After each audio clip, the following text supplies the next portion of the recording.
Collinsville, Connecticut.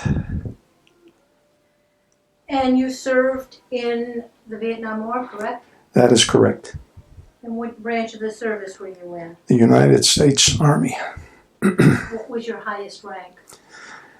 During active service, first lieutenant, and promoted to captain sometime after active duty in the reserves. Tom, were you drafted or did you enlist? I was commissioned from college as a second lieutenant. Well, I guess that's, I don't know, enlisted. Do you recall the year? 1970. What college were you attending? I was a student at the University of Connecticut at Storrs, Connecticut.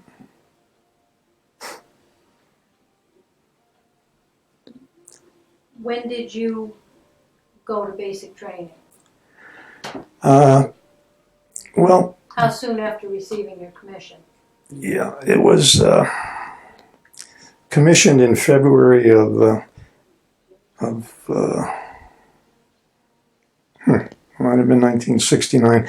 Anyway, I entered active duty in January of 1970, and immediately was involved in the engineer officers basic training at Fort Belvoir, Virginia. Your basic training was specifically for engineers? As a commissioned officer, yes. Basic training, I think you could also categorize summer camp, which is done during when you're still a student, and that was in Pennsylvania at Indiantown Gap, and that was, I believe, it was like a 6-week summer camp, which was, basic training, weapon training. And that was while you were still a student at UConn? Correct. What was the training at Fort Belvoir? The engineer officer course at Belvoir was pretty much geared for the inevitable involvement in Vietnam. So it was specifically earmarked for that. We had such things as escape and evasion training, going through the swamps of southern Virginia, I guess it was, and that was interesting. And a lot of the instructors, I guess the term would be, were returned Vietnam veterans that had firsthand experience as to what was going on in Vietnam. So they would fill you in on the booby traps, the mines, the bungee stakes, etc., etc. And of course, engineers are geared for combat engineers for removal of the mines, the booby traps, and those types of activities. Did you have your engineering degree from UConn? I have my Bachelor of Science degree from UConn. It was in soil science. Maybe I should talk a little bit about UConn, because it was an interesting event in my view. I started off as a freshman there in 1965, and I enrolled in the Air Force ROTC. And my dream was to be a fighter pilot and fly high and fast. And I did get into the pass the aptitude for pilot training. However, somewhere along the line they gave you a visual tests, and even though I had 20/20 vision, I flunked the stereoscopic vision, which is a direct component of depth perception. And as the doctor explained to me, if you can't tell how high you are off the damn ground, you don't want to be up there in an airplane trying to land it. And I couldn't come up with a good argument to offset that. So, that was the end of my 10 hours of pilot training at the Wyndham Airport. I was getting ready to solo, so I guess the timing worked out well in that regard. So then, in any event, I switched from the Air Force ROTC over to the Army. So if I can't be a pilot, I don't really want to be a navigator or somebody sitting in the back of the, transport plane. So I went to the Army ROTC, and I was working my way through college, and I had a employment as the armorer for the ROTC detachment at Yukon. This goes back in the days of the 1960s when the notorious SDS and other campus radicals were having their daily riots. And when the ROTC battalion would come out with their 418 M1 rifles that I was charged with taking care of, things got a little interesting. Right after I left, they did attempt to burn down the ROTC hangar there, but much to the radicals' distaste, they found out that concrete block buildings do not burn very well. And but anyway, I was another little aside on the college end of things. I earned my varsity letters on the rifle team at the University of Connecticut, the last rifle team that Yukon ever had.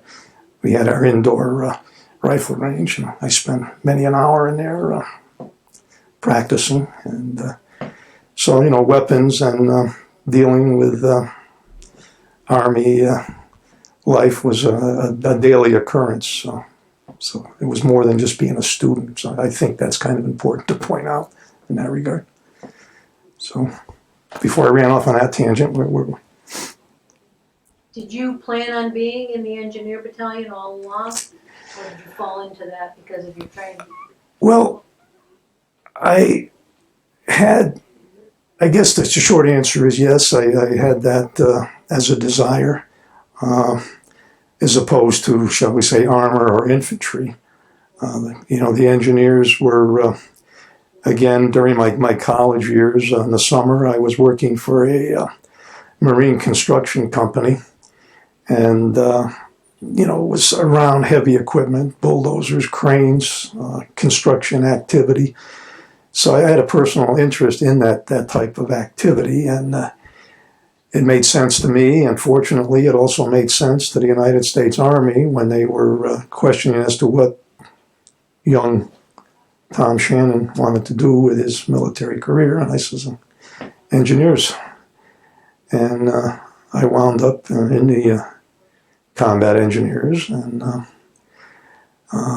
later in my career in the Army, an arrival on Vietnam, my construction background served me quite well in getting assigned to the 630th Light Equipment Company, which was attached to the 14th Engineer Battalion Combat in Northern I Corps. But again, I got to hang around with the bulldozers and the bucket loaders and the graders and the scrapers and all the other heavy equipment that goes into a light equipment company operation. When you were at Fort Belvoir, did you realize that you'd be going to Vietnam? It was a fairly given that would be the ultimate, location that all military personnel, at least in the Army, would wind up. And you could probably say the same thing for the United States Marine Corps. After your graduation from Fort Belvoir, where did you go?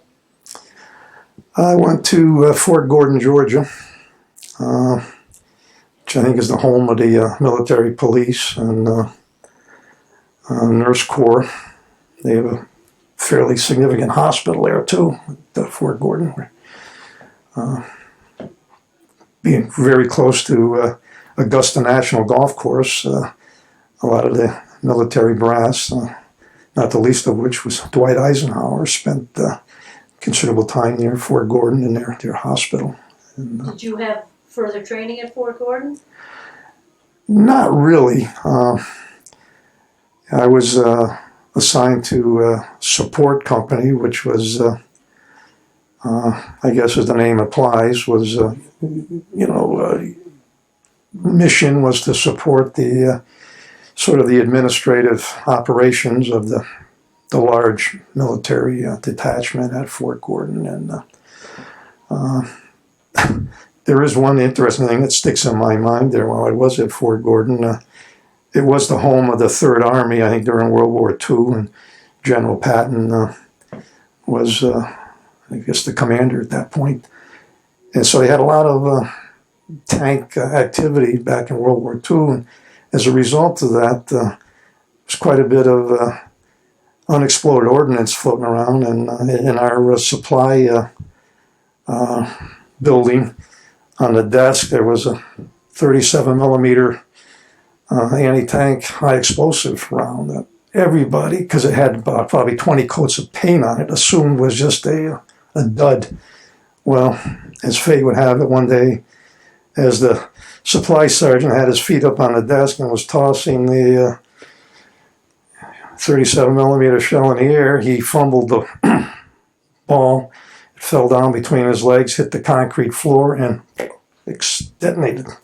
And I was standing about 5 feet from him, and I still have in my bag of tricks a piece of the shrapnel that came out of that, as it, deafened everybody, because when you have a high explosive go off inside a concrete block building, the sound is deafening, and it blew up the metal wastebasket that was right next to it, and it was an attention getter. And that's. Were there any injuries?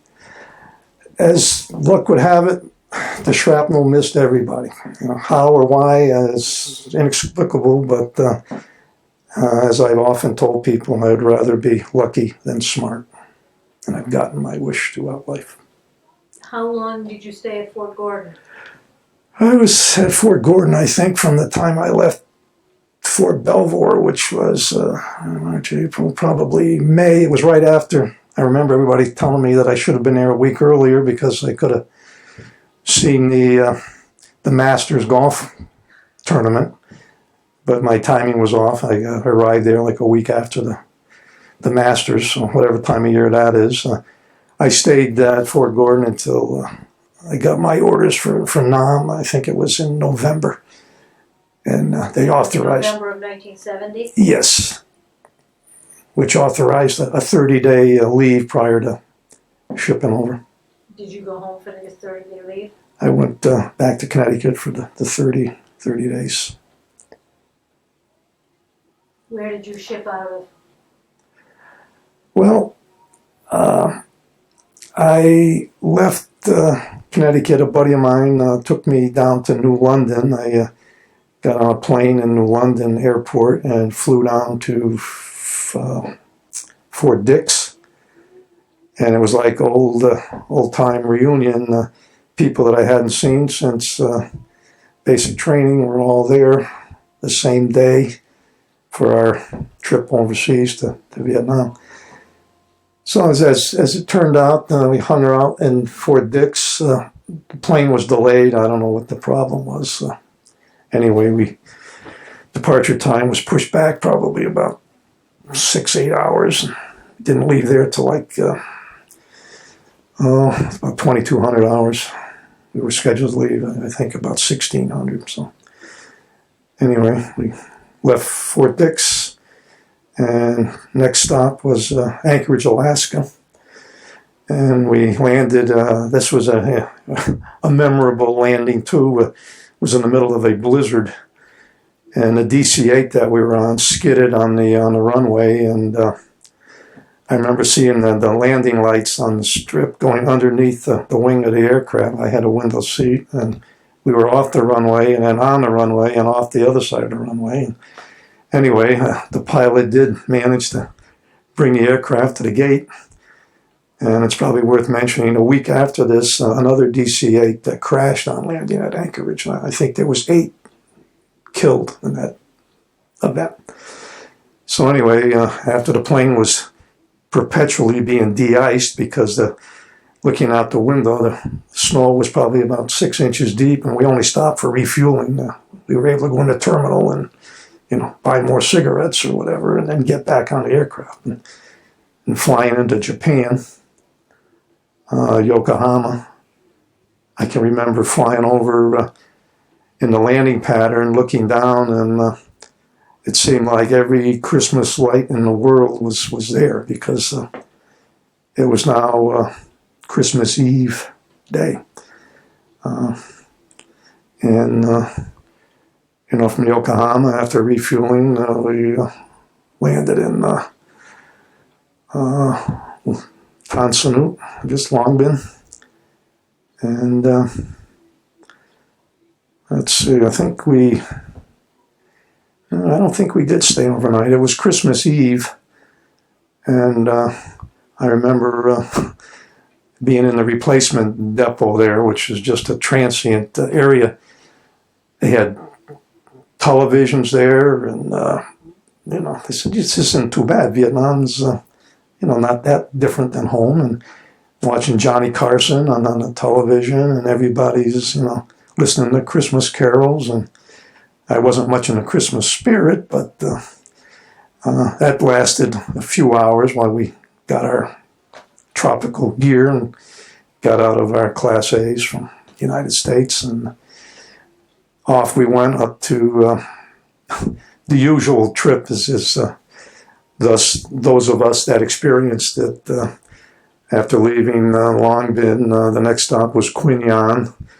A few guys get off the plane in Quy Nhon, and then it was up to Cam Ranh Bay.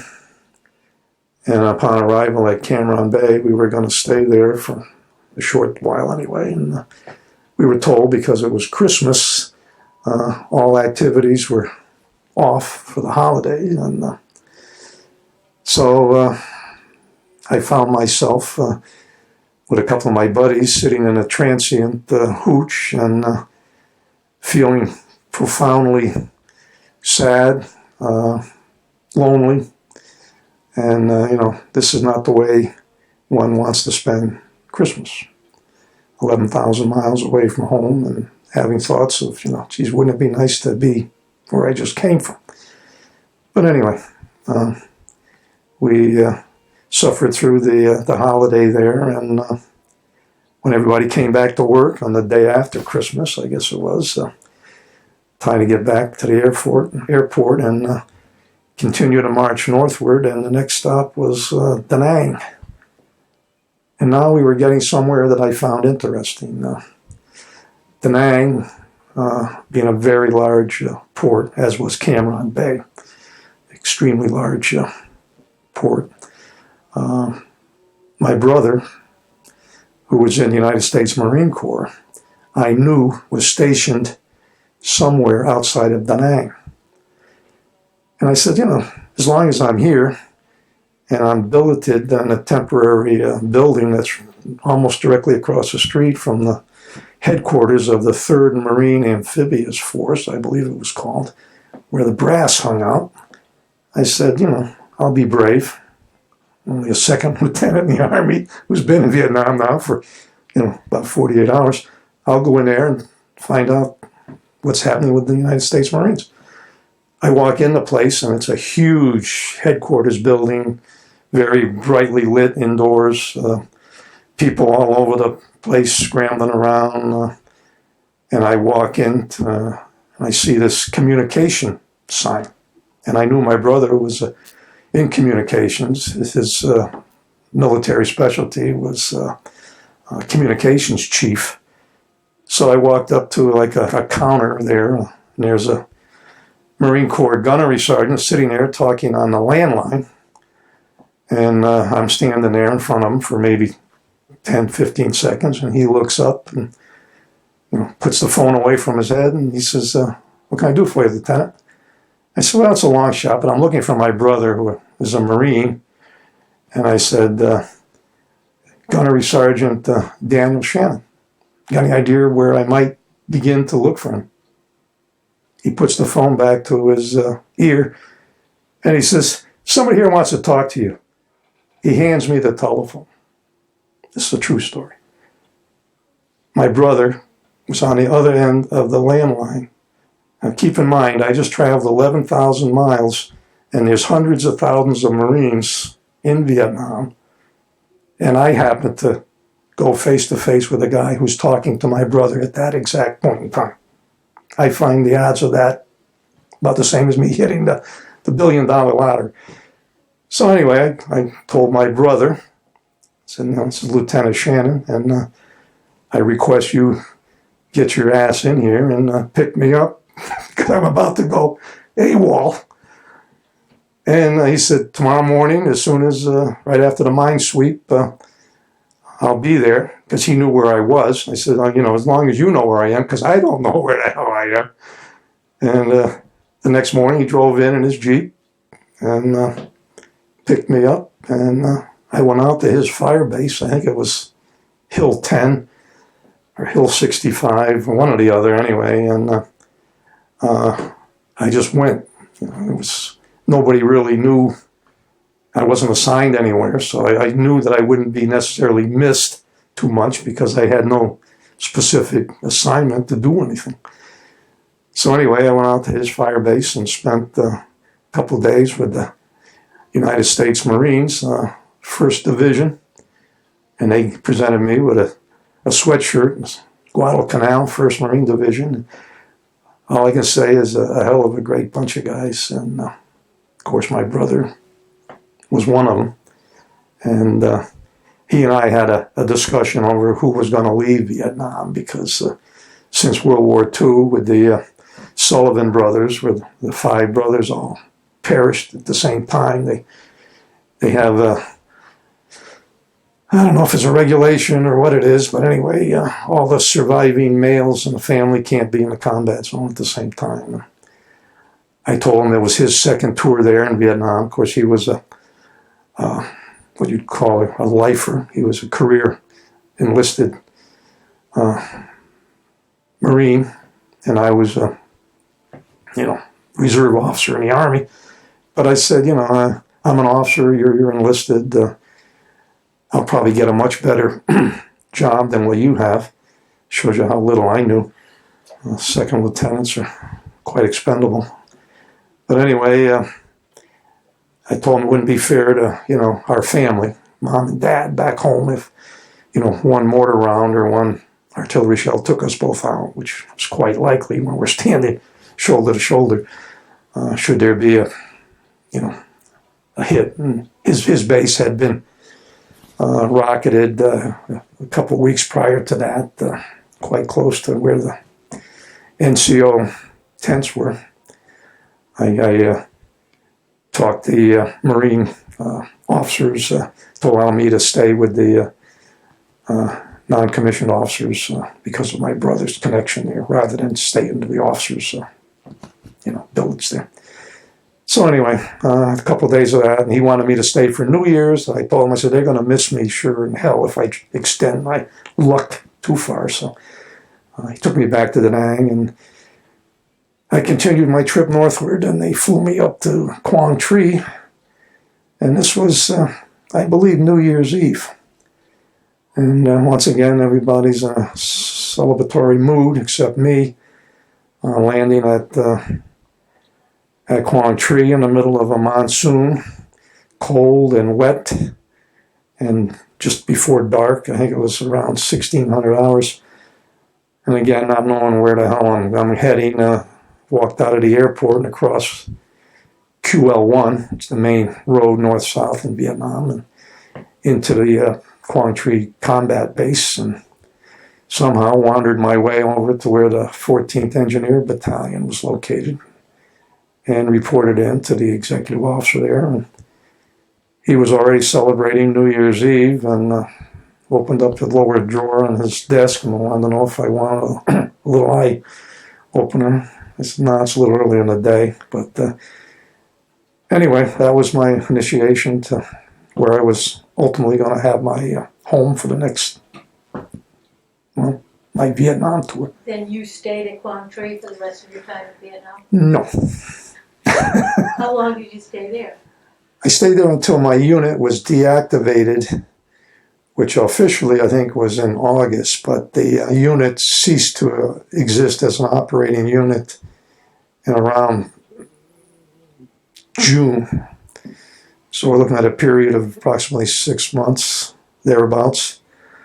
I was ultimately assigned to the 630th Light Equipment Company. And my second platoon, which I was officially earmarked as the platoon leader of the second platoon, was located on a fire support base by the name of Nancy, which was a few miles south of Quangtree Combat Base.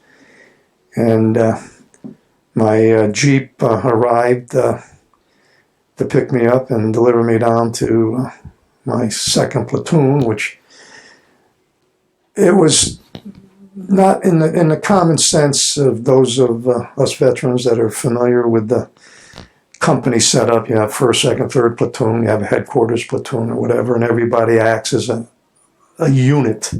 Not so with the engineers in Vietnam at this time. I had platoon members that were at Fire Support Base Nancy. I had members of the Heavy Equipment Platoon. I had members of the 3rd Platoon.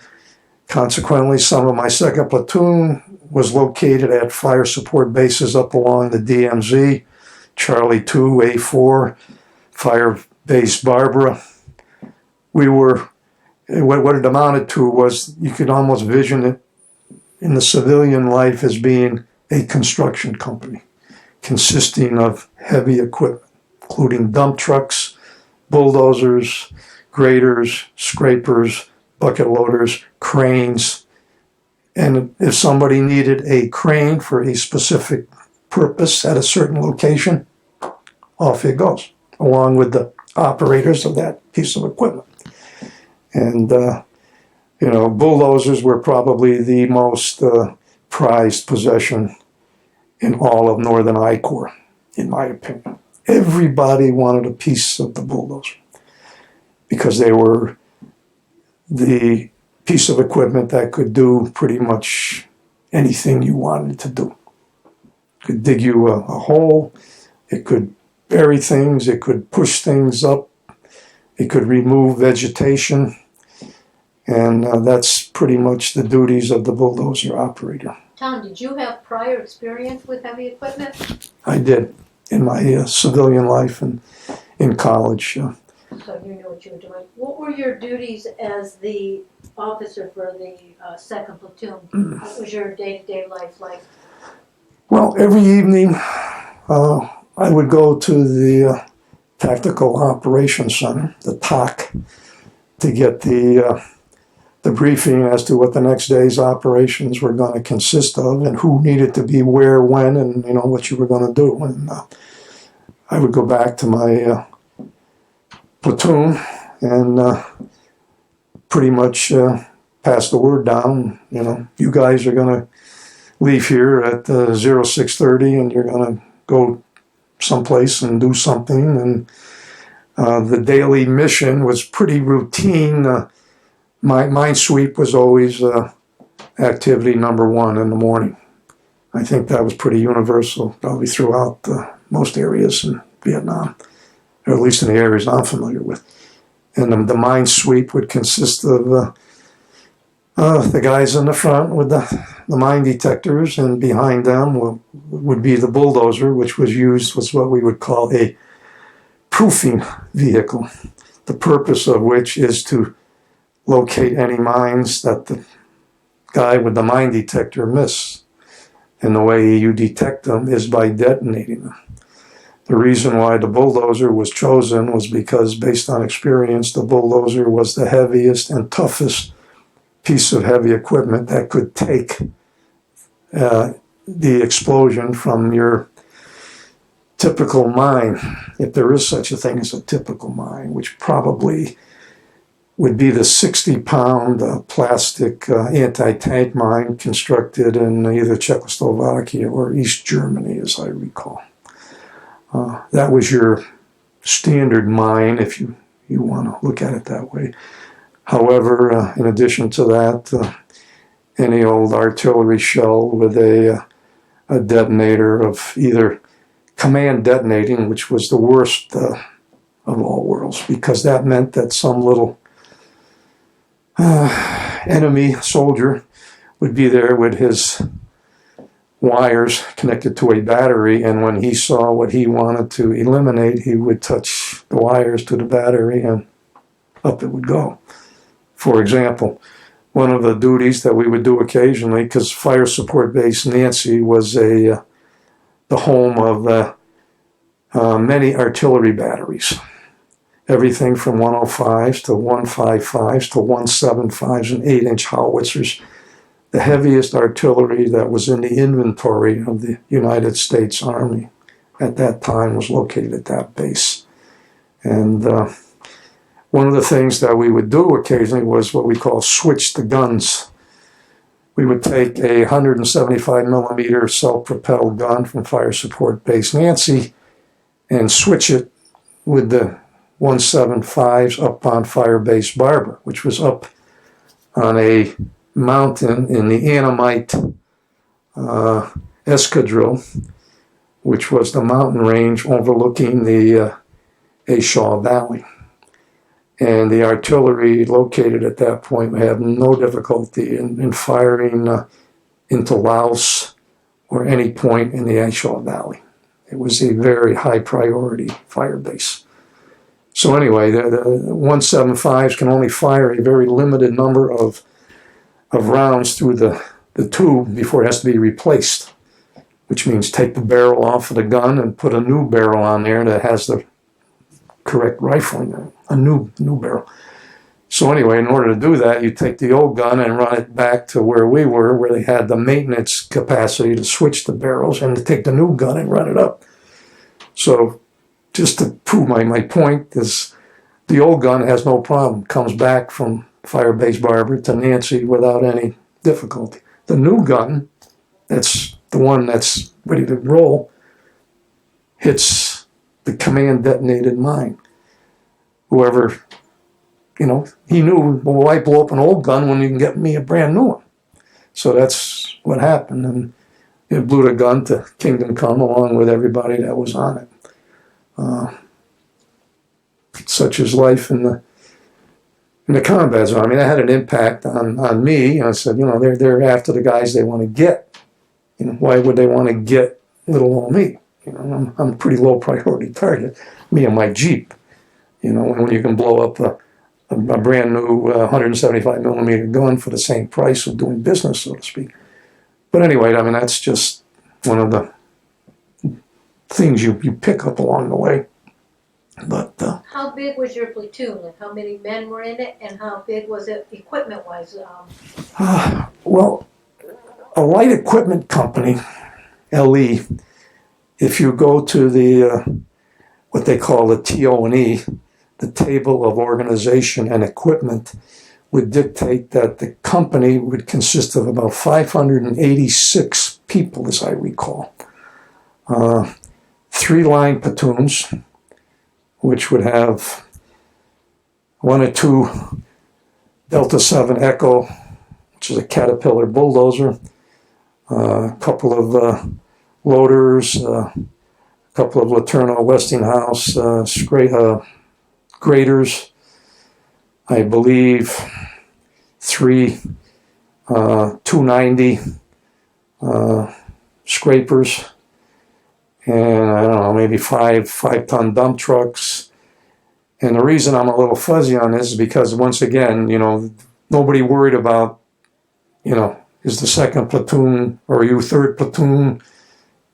All we knew was, I got 5 dump trucks sitting in my yard today, and I got a rough terrain crane, and I got a P&H crane with a clamshell on it, and there's also in that company, there's a heavy equipment platoon, which consists of the rock crusher, the rock drills, the compressors, and the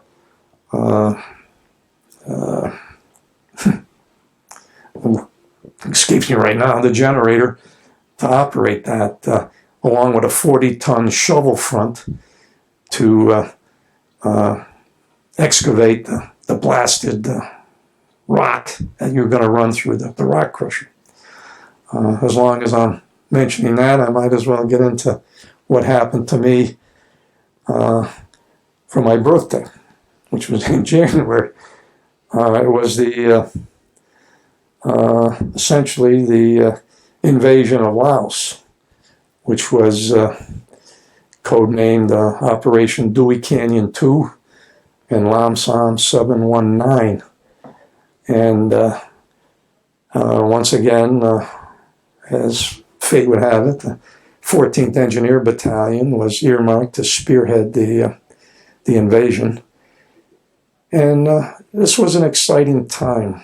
The invasion, which was supposedly top secret, anybody that was alive and was paying attention knew that something big was about to happen because, for example, the week before that, I was earmarked, one of my little duties was to construct a helipad up on Dong Ha.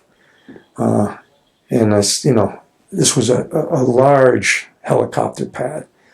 And, one asked themselves the question, well, why are we doing this? You're doing it because you're told to do it, which is always the short answer. If you needed to know, the Army would have told you. Anyway, it was built, and then I was told you're going to do this in 3 days, and then you're going to do something else. So, full steam ahead. We're all hands on deck. We're building a helicopter pad, a very large helicopter pad, to accommodate basically hundreds of helicopters. So that's up in Dong Ha, and then word came down on, I believe it was January 20th, that at 29th at 2400 hours today, you guys are going to spearhead the invasion of Laos. Okay. And the word came down, you might want to write your last letter home. I get a little emotional over that. Why are we writing our last letter home? Well, because it may be the last letter you ever write. Anyway, a lot of the guys... Did you write your letter? I did. And I tucked it away for safekeeping because I knew I wasn't going to be where the letter was. I was going to be someplace else. And a lot of, not my guys, because we were light equipment, keep in mind. Helicopters do not airlift Delta 7 Echo helicopters, bulldozers that weigh in, 50 tons. Just like they don't pick up M48A3 tanks either. So anyway, the guys in the 14th Engineer Battalion combat that were in the line companies were airlifted out, and they were scattered along QL9, which is the main road from Dong Ha to the Laotian border, including Khe Sanh. And my understanding is that we were the first Americans that were doing this since the Marines left Khe Sanh in 1968.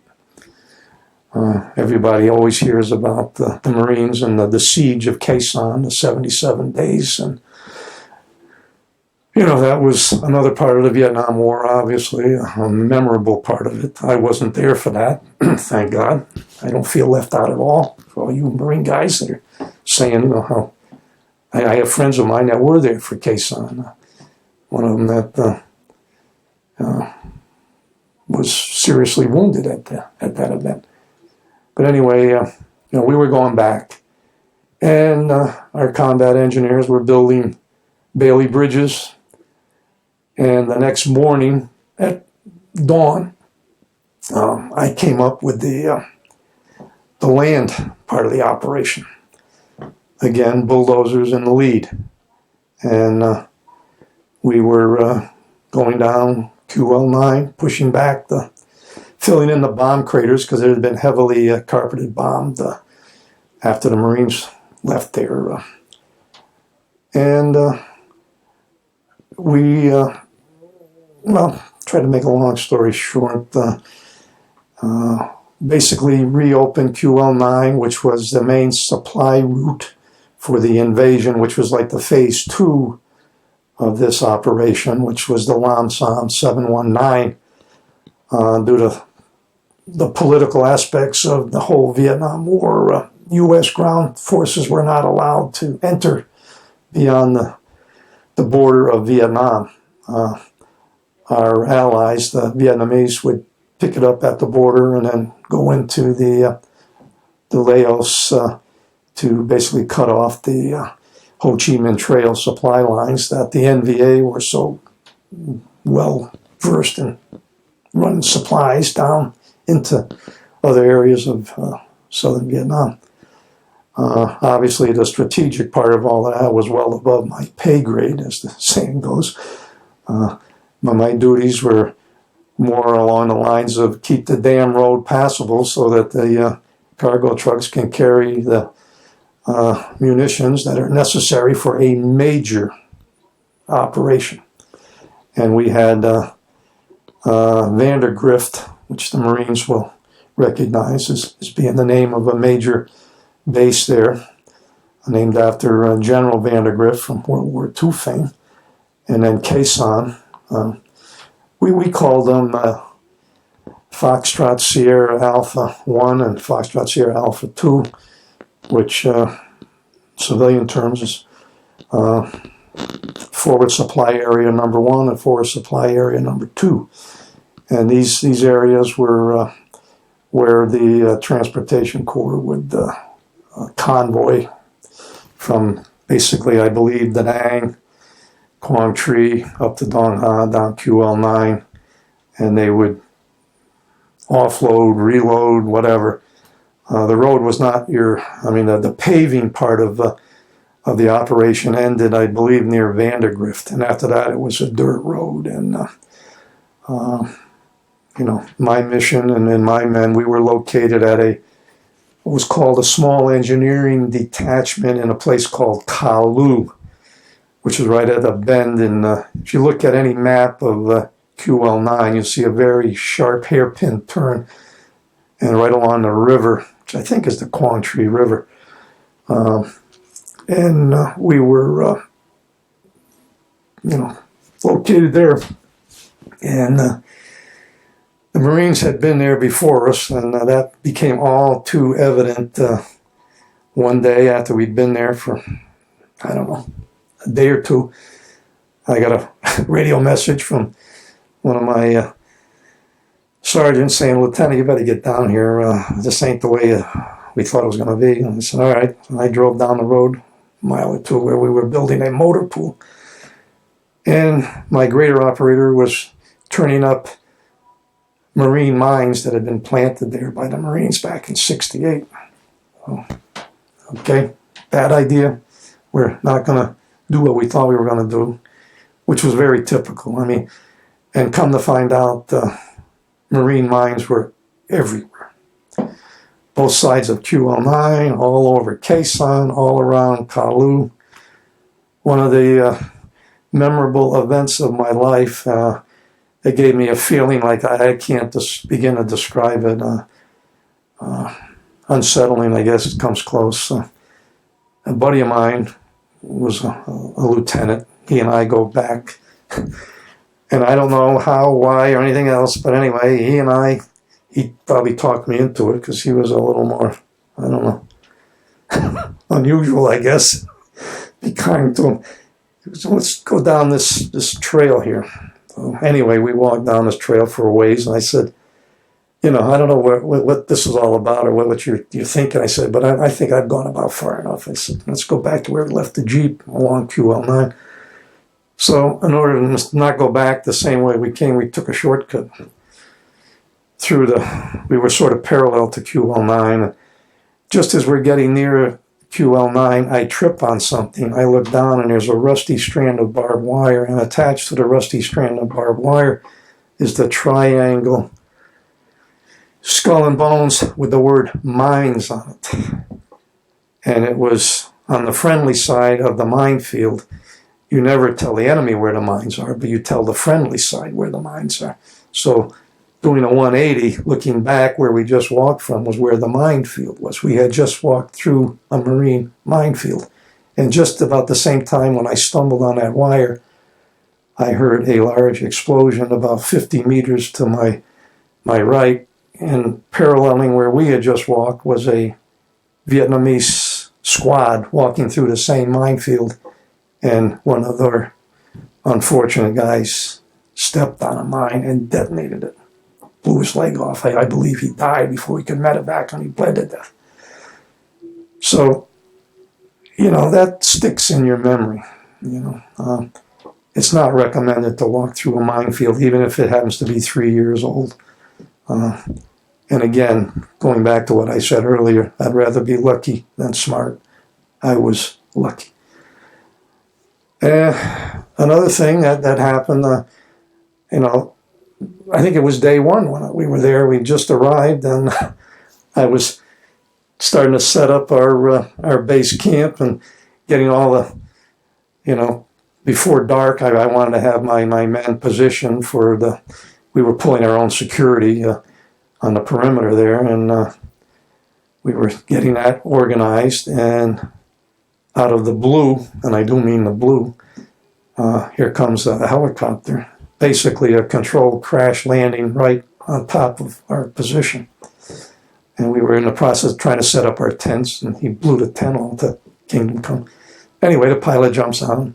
He says, I saw you from the air. He says, I saw you guys were engineers. He says, I know you're going to have what I need. I said, well, what do you want? Hydraulic fluid.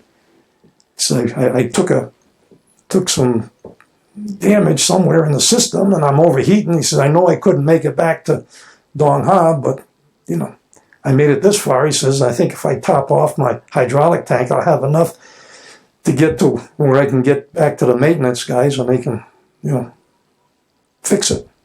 You came to the right place. Hydraulic oil we got. Every damn machine in my organization basically uses hydraulic oil. So I topped them off, and I was kidding him. I says, feel free to drop in anytime. We'll, wash the windshield for you, whatever you need. And off he went. He had some battle damage on the underside of his helicopter, which, come to find out, was going to be an all too common occurrence. Not crash landing on my position, but being shot up.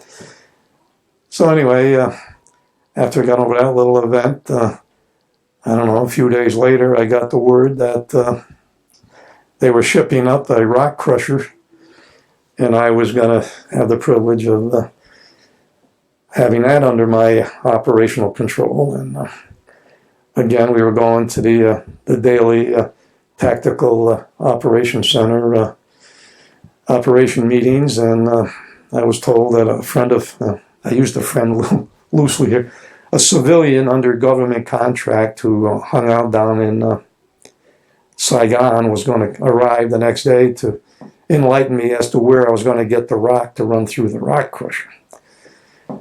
And so anyway, I had that on my menu, and I also had phone messages from the boys up in Quezon that because they were falling behind in the scheduling of construction of the airstrip at Quezon, which is an integral part of this whole operation, because they were going to be landing cargo aircraft at Quezon, priority stuff that wasn't coming on the land route, the line of communication, which is what the road is called. It's an LOC. So anyway, I was putting together a convoy of engineering equipment to go to Quezon. And another thing that's probably worthy of mentioning is QL9 was a one-way road. It was one lane. When I say one way, it was 12 hours westbound, 12 hours eastbound, under the control of the military police. The only ones that had operational authorization to go anywhere, anytime, were the engineers. Because of the necessity, you never know what was going to happen along the road. For example, an M48 tank whose driver could not read the English language, when it said, tanks take the track bypass, do not drive across the class 13 bridge, which your 60-ton tank will not be supported by. Boom, down comes the bridge. So the engineers got to get there because we need a new bridge now. And that did happen. That was one of my other duties as assigned. Get down there and get that damn tank out of the bridge and put the bridge back. I got a 20-ton crane that thinks I'm going to pick up the tank. I had to get that in. Sometimes I think my colonel was not too, I'll be kind, not aware of what the capabilities of a 20-ton crane could do. But anyway, getting back to where I was going with this, I had a convoy that I was putting together to go to a Quezon, and out of the blue, once again, our executive officer arrived on the scene. And for the life of me, I can't remember his name. He was a short timer. I'd only, I think, seen him because he stayed at the Quang Tri combat base with the company. He arrived unexpectedly. And so we were chit-chatting. He was a first lieutenant. I was still a second lieutenant at the time. He wanted to know what's going on, what's happening. I explained to him, I got a convoy leaving in about 15 minutes. And so I'm going to take that to Quezon. And when I come back, then I got the rock crusher over here. I got a guy coming in from Saigon who's going to, alert me as to what the hell I got to do with the rock. And I said, it's a typical day in the neighborhood. I'm going in 5 different directions. He said, I said, what the hell are you doing here? I said, you only got, I think, a week left in country. I said, you got to be back in Quang Tri, crossing off your days on the calendar. And he said, I got to be able to tell my grandkids something. He says, I can't tell them that I sat in the, headquarters back in Quang Tri. He says, I want to be able to tell them that I did something. I said, it depends on, everybody to their own, you outrank me, you can do whatever the hell you want to do. He said, I want to take the convoy to Quezon. I said, I've been there and done that. If you want to be able to tell your grandkids, I took, went to Quezon and, did this, be my guest. Take care of my rock crusher, which was being another typical boondoggle. And anyway, off he goes with the convoy to Quezon, and I go to my rock crusher fiasco. And as, again, luck would have it, they were ambushed about 5 kilometers down the road. And I was at the rock crusher, and I remember some of the armored, which was the security. They were sort of scattered all up and down Q19. There'd be a tank here, a tank there, a gun truck. And they were trying to get there because, I could hear it on the engineer radio net, they were being pretty well shot up. And anyway, I couldn't help the tanker who wanted to come through where we were. I said, you can't get there from here. You got to go the other way. It was all bumper-to-bumper convoy traffic. And one-lane road, it makes it very difficult for a large armored vehicle to get by all of these trucks that are parked. Anyway, to make a long story short, my lieutenant, I had 3 of my men were KIAs.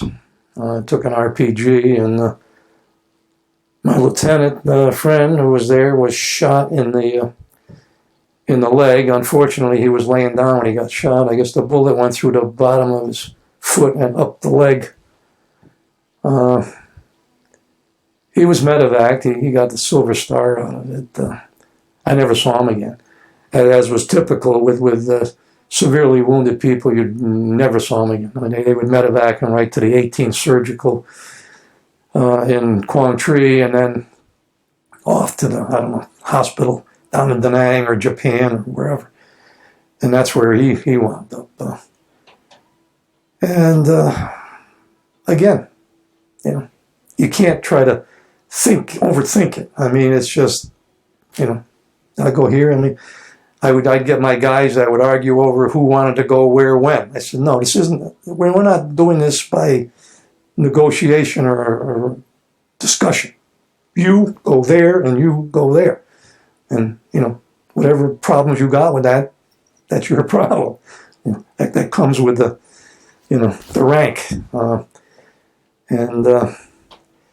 So anyway, that's a memorable event. Or a non-event, maybe, another way of looking at it. But as fate would have it, my civilian buddy came up from Saigon again, and I saw him probably 2 or 3 times during my tour there. He worked, either PA&E or MK, which is Pacific Architects and Engineers, or Morrison Knudsen. Two very large, well-connected civilian construction companies that were under contract, United States Department of Defense, to provide services to us people that needed coaching. Anyway, he took me down the road to probably, if you said, well, where's the place where you least want to be? That's where he took me. He said, oh, that's where you're going to get your rock from. And I said, oh, it doesn't look too appetizing to me, but you're the expert. And I think, and he said, oh, by the way, he says, we got a big, it was, I think, a Friday. He says, we got a big Friday night event at the ambassador's, party this afternoon. I got to be there at the 17:30. So he said, I got to scram now. And he jumps in his private helicopter and off he goes. So anyway, there I am with my guys. And first thing is obviously bring the bulldozer. We got to clear out the jungle. That's everywhere here. And it took about 5 minutes, and I saw what we were up against. We were pushing up unexploded ordnance, mortar rounds, artillery shells, detritus from a previous Marine battle. And it had to be a hell of a battle because there was everything there. Gas masks from the North Vietnamese side, and junk from our side, and then another memorable event, our security, which was ARVN, Army of the Republic of Vietnam, they were patrolling this whole area because there was, as we would say, beaucoup VC in the area. They weren't really VC, they were more like a North Vietnamese Army, regulars, well equipped, AK-47s and all the other equipment that goes with it. But anyway, I think he was a captain, came by and, said, what's going on? He said, oh, we're going to be here. Going to take rocks and take them down the road where the rock crusher is. And going to make boom boom. We're going to dynamite this. And I think he understood. And, okay, well, we go take care of, VC along the area. Well, he probably walked 50 feet, took a sniper round through the head, and pretty much all hell broke loose. And, we were being initiated into an area that the NVA felt that they had first dibs on, apparently. And again, being lucky, a gun truck, the Eve of Destruction, by name, just happened to be cruising down the road at that time, and they cut loose with everything they had. And it wasn't more than 15 minutes after that, I had a couple of M48s, because they were on a security net. Apparently, they all talked to each other. And I never realized what an M48 firing a flechette round can do to a jungle. It turns into like a green mist, where when they fire that main gun into the bush, elephant grass, etc., it just sort of vaporizes the jungle, which is a good thing when there's bad guys there. So anyway, this was our new home for a while. I said, this isn't looking too good in my view. So we were getting low on ammunition, and I said, I think it's time that I, pass the word up the chain of command here that this idea may not be, unless they want to have us disappear, and not going to, work out. So that night, after we had left there, I went back to I expressed my sincere dismay over the way things were shaping up there. And I don't know how it all happened, but anyway, we came up with a better idea to get aggregate from Vandergrift. Apparently there was a lot of huge boulders around Vandergrift FSA-1. So we had a major chain of events. I mean, I had already done my recon around the first area there, and I went up the top of this. There was like a small rock outcrop. And I was finding all kinds of little areas that had been positions for somebody to hang out in. And I stumbled on a 2,000-pound general purpose bomb that hadn't detonated. Unfortunately for me, I mentioned it to the colonel. And he said, well, you're going to go back there and get rid of that. Okay, that's just what I want to do. But anyway, we were detonating or dynamiting these huge boulders at Vandergrift, which to my liking was perfect. I had a good blaster that I had faith and trust in. And we would do what they call earmuff charges. We'd put dynamite on both sides of the boulder and blow it, instantaneously, and it would crush the big boulder into little boulders that I could put through the rock crusher. But I don't want to get too technical. But anyway, we were doing that, and one day, the rocks would fly everywhere. You don't use blasting mats or anything of that sort when you're in combat. You just let it fly. You yell fire in a hole 3 times or blow the horn, and everybody, ducks. We would hide underneath the ammunition trucks on the edge of the area where we were blasting. Any event, we'd also have to pop red smoke. That was the universal sign that something bad's going to happen right here. You best be someplace else.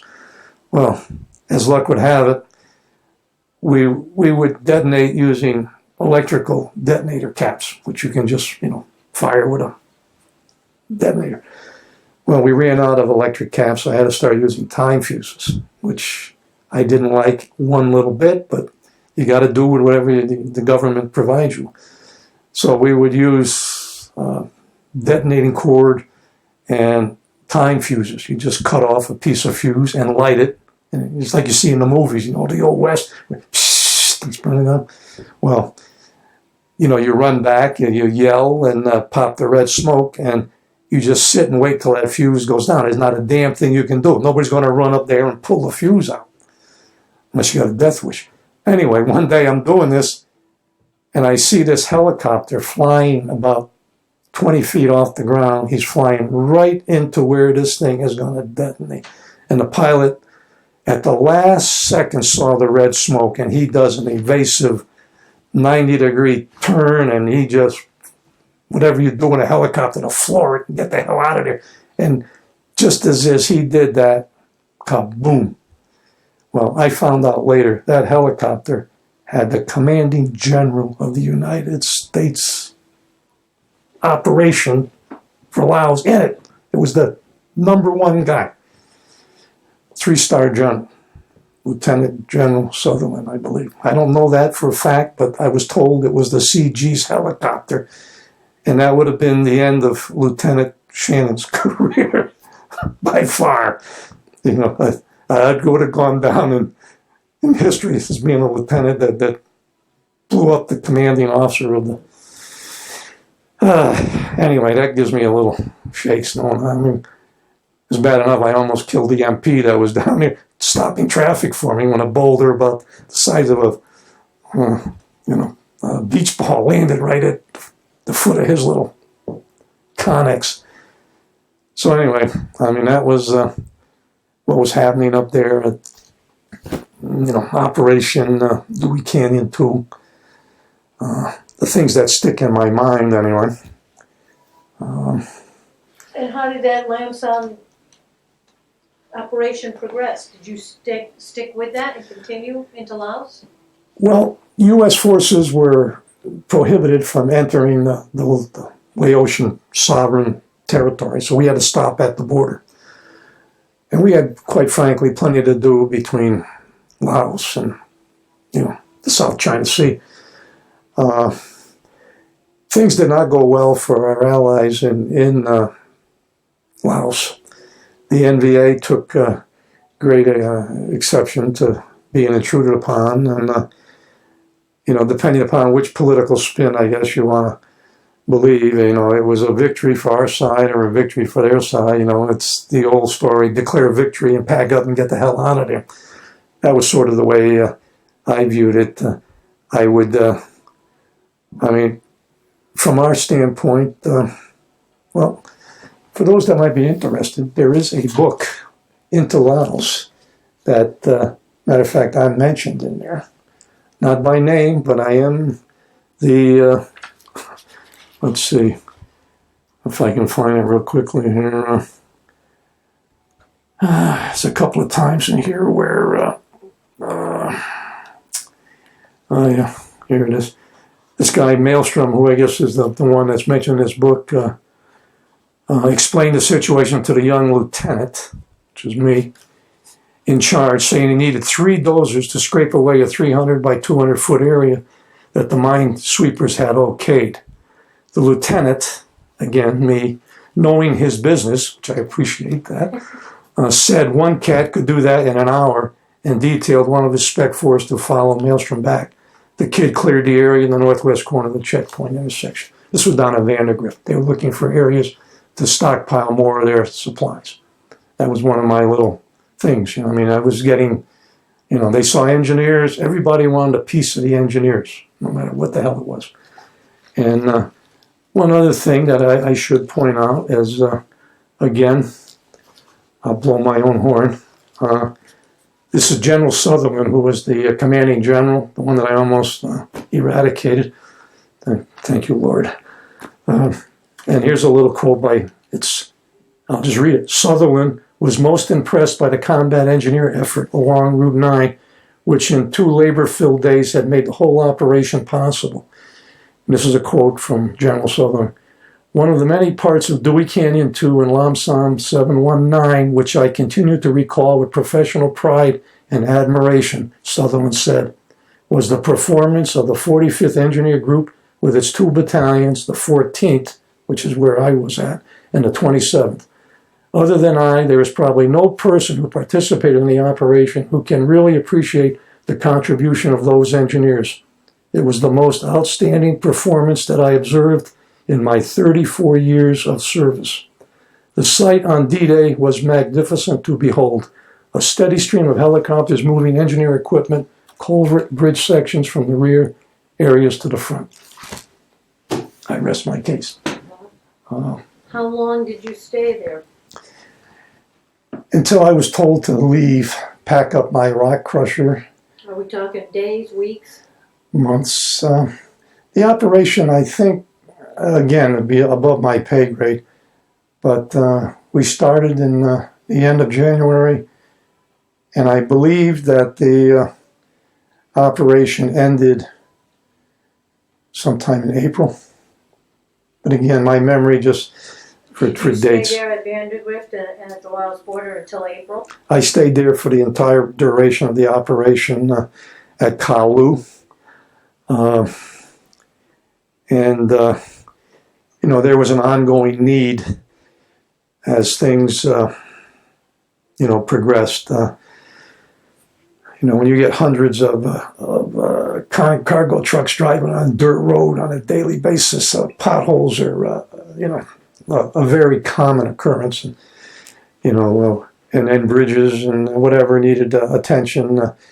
It's not like we were like a highway department. It's that we were constantly improving, pushing back the elephant grass, which when we first got there, basically 10, 12 foot tall elephant grass was right up into the edge of the road. It was so bad that, an enemy soldier could reach out and stick a gun in your ear and blow your head off. And we were constantly pushing back so you could get, a better security situation. And, it's not like, we built the road, now we'll sit here and, watch it. It's a constant activity, ongoing, improving your defensive positions. Our colonel had himself a reinforced concrete bunker to live in. I had a wood hole in the ground that, a heavy guy could walk on it without collapsing it, but I wouldn't want to. Speaking of that, another eventful thing that occurred one nice sunny day as I was sitting at Kalu. I used to try to make a point of, at noontime, taking a half hour out to sit down and have my lunch. I had my little thing there to heat up whatever, my sea rats, whatever I was dining on that day. And if I was real lucky, I could have a radio with a battery in it, where I could actually listen to AFVN, Armed Forces Vietnam radio station, and listen to my favorite radio personality, a guy by the name of, I got a mind like I said, Paul Harvey. Anyway, one day I'm sitting there in my Jeep and minding my own business in Kalu, and I just heard this whistling sound. The old saying that you never hear the one that gets you, I learned is not true, because mortar rounds coming in do not travel faster than the speed of sound. And our friends in the 101st Airborne decided that day to register their mortars on my position. And it's probably as close as I ever came to biting the big one in Vietnam was when they dropped 3 81 millimeter mortar rounds, 1 HE and 2 white phosphorus, or Willie Peter, as the boys would call it, right on our position. And it was close. I mean, I could hear the as the... Were there any casualties? No. But there were shrapnel holes in a lot of my men's positions where, fortunately at the noontime they were elsewhere doing whatever they were tasked to do. And I was one of the, whatever word you want to put on it, guys that happened to be at that spot at that particular time. The colonel came running over and, what the hell is going on? I don't know, sir, but we're taking income, 81 millimeter variety based on what I think it was. And they immediately called and found out that a platoon of 101st Airborne on another hill decided, it'd be nice to fire their mortars, and without knowing not what they do, But anyway, we had a armored outfit that was ambushed right on the perimeter of our location one night, and RPG'd a couple of the APCs, and one of them was they had an APC that had a four deuce mortar that was put in the back of it. They used them for heavy 4 deuce mortar is a good sized piece of machinery there, and they were totally wiped out. And we called in artillery to support them, and it was not a situation that you got bored. I mean, there was always activity going on. Tom, it wasn't your typical 9 to 5. What was your typical day like? Like, what time would you get up? Was it all daytime work? No. An example would be one night when I would go up to the TOC to get the daily operations briefing, which also included a intelligence briefing. What the intelligence reading was. I remember that intelligence indicated that I think it was the 325th NVA regiment was in our operational area, and they were reinforced with a couple of other NVA units, and they estimated their size at 15,000 NVA, and they anticipated that they were going to attack our position, not because they wanted us necessarily, but they wanted to cut QL9, and they were going to be backed up with armor and air. You want to keep in mind that we were on the demilitarized zone, and the NVA and North Vietnam was within, not shouting distance, but within artillery distance. And I found that quite unsettling. Oh my God. This is why I wrote that last letter home, because we ain't going to be around. If the intelligence is accurate, there's no guarantees. It's not like you get a new car with a warranty on. So anyway, I go back to my men, and I spent the entire night on the line with my guys. I said, be ready for anything. This could be it. Get all your ammunition lined up.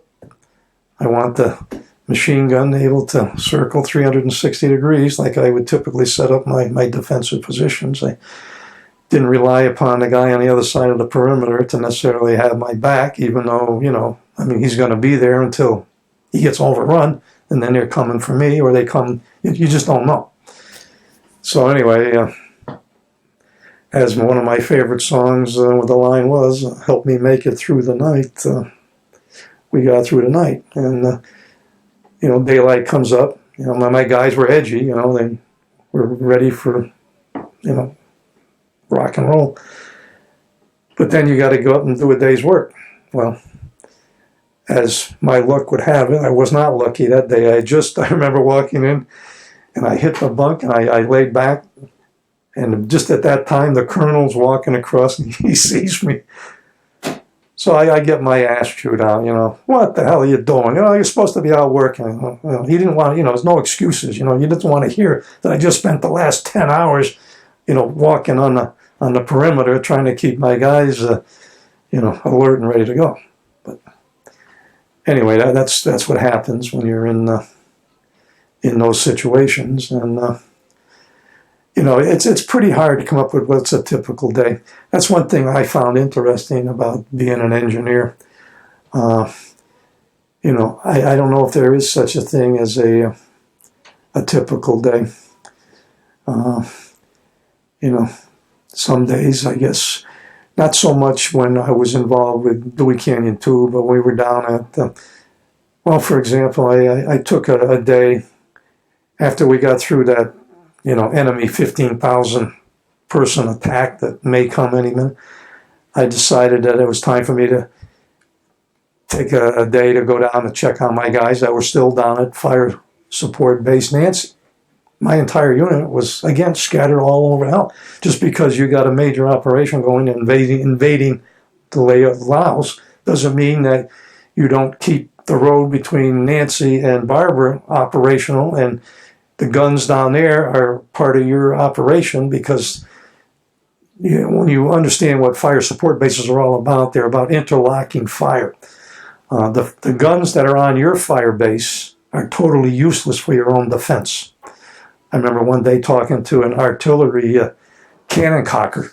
I said, this 8-inch howitzer you got here. I said, that's nice to know you guys got these things here. And he says, no, it ain't going to do you any damn good. He says, the minimum distance that this gun is useful at is 8,000 meters. We can't do anything closer than that. I said, well, when that guy's 100 feet in front of me, you ain't going to be doing much good. He said, you got it. So, when you got heavy artillery on your fire base, well, what you do is you fire at the other guy and he fires back at you.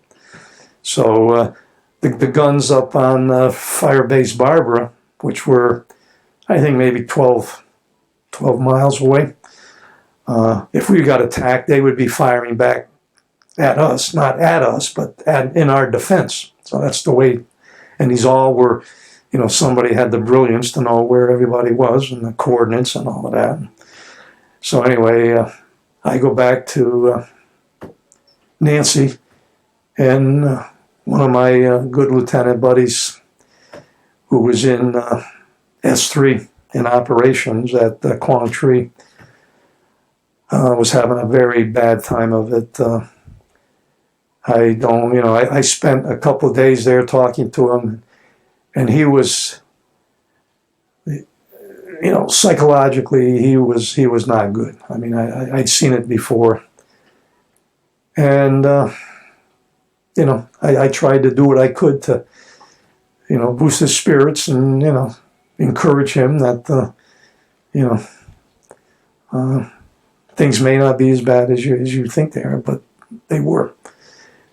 And I spent a couple of days there, and I had to leave because I had duties calling me back. And I don't know, it was a matter of less than a day. He committed suicide.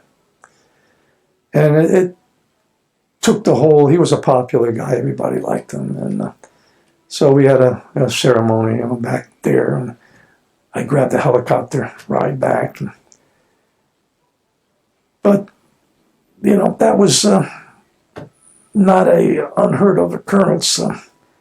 The stress of combat, the stress of the day-to-day, even though maybe, like on the mine sweep, okay, I would alternate the guys, driving the bulldozer. It's not fair to have one guy do that same thing every day because, quite frankly, his nerves can't handle it.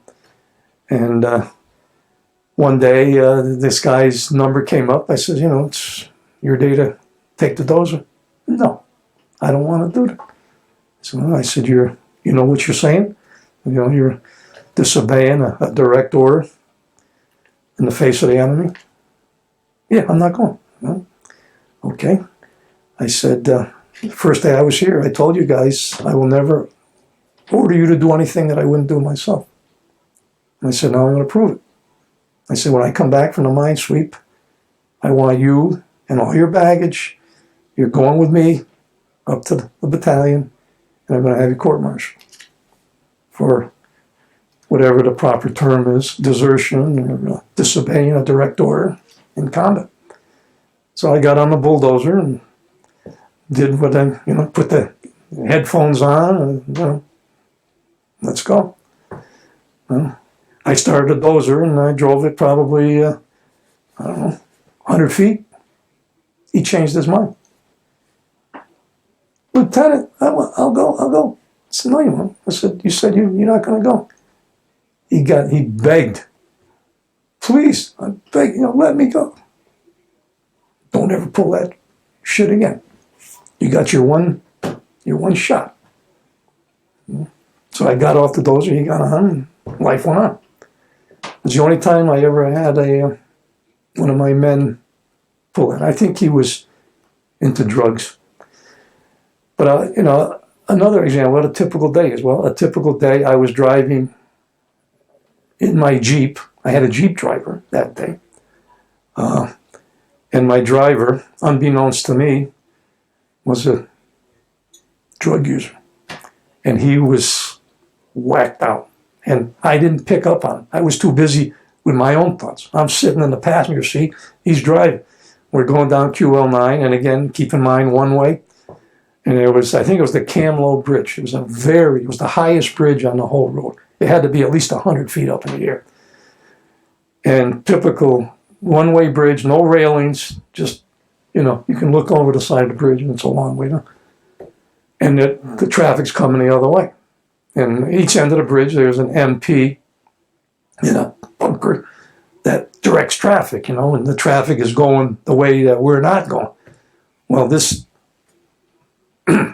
nutcase, he's still driving, 30, 35 miles an hour. I said, stop. He's right on going, stop.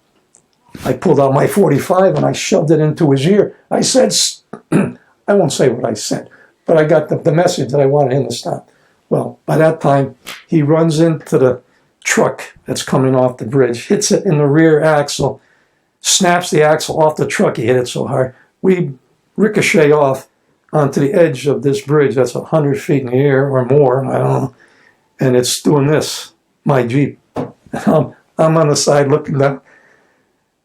I came this close to blowing his brains out. But anyway, we slid out of the Jeep on the side where the bridge was. So that was a typical day. I mean, it ain't bad enough. You got to worry about the other guys. You got to keep an eye on your own guys. And there was a lot of, that wasn't intentional against me. He just didn't know what the hell he was doing. He's just so whacked out on whatever they were shooting up with that day, probably heroin, because they had everything available there. And I had And another time I remember down at Firebase Bar, they had an officer's hooch where all of us lieutenants hung out. And one night the lieutenant's going out. The damn door's stuck. And he's pushing the door. He finally opens the door and there's a piece of string there. Well, he broke the string. What the string was attached was the pin on a hand grenade that was put below the pallet that was there.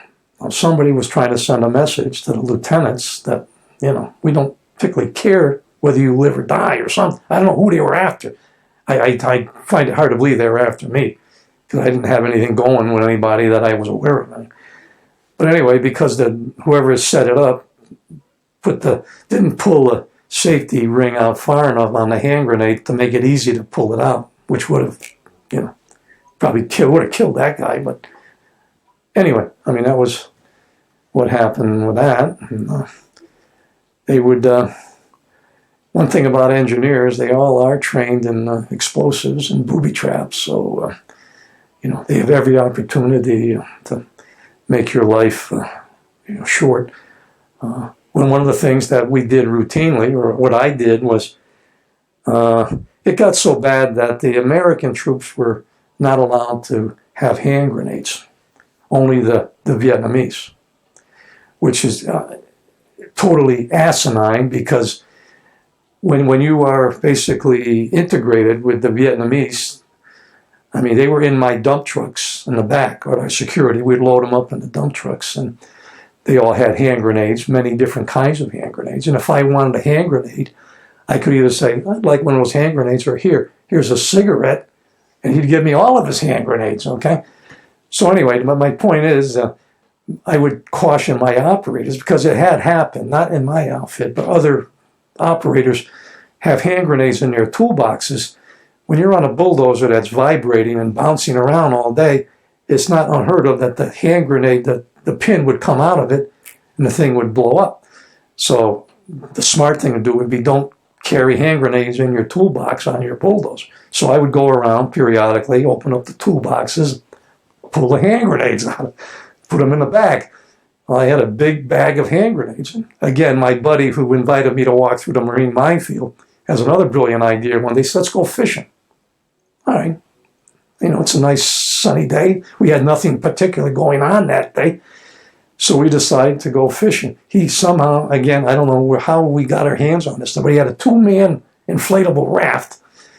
We go through the minefield, which we knew where the mines were because we had a trail through the minefield. Went down to the river and paddled out in our little 2-man raft with my big bag of hand grenades. We're going to go fishing. Well, Dippy here, my buddy, takes the hand grenade and just drops it instead of throwing it. Well, as fate would have it, the water was only about 2 feet deep. And that thing, what kills the fish is the shock wave. And I'm sitting in the bottom of that raft, and that shock wave hit me in the butt. And I thought I was going to die. It's like being hit with a 2x4 or something in the ass, and oh man, did that hurt. Well, after that, I wanted to sit up on the part of the inflatable raft that's not where the water is. Well, we got rid of all our hand grenades and threw them out, further away, and I don't think we killed any fish. I don't know where the hell the fish were, but that was a little thing that we enjoyed.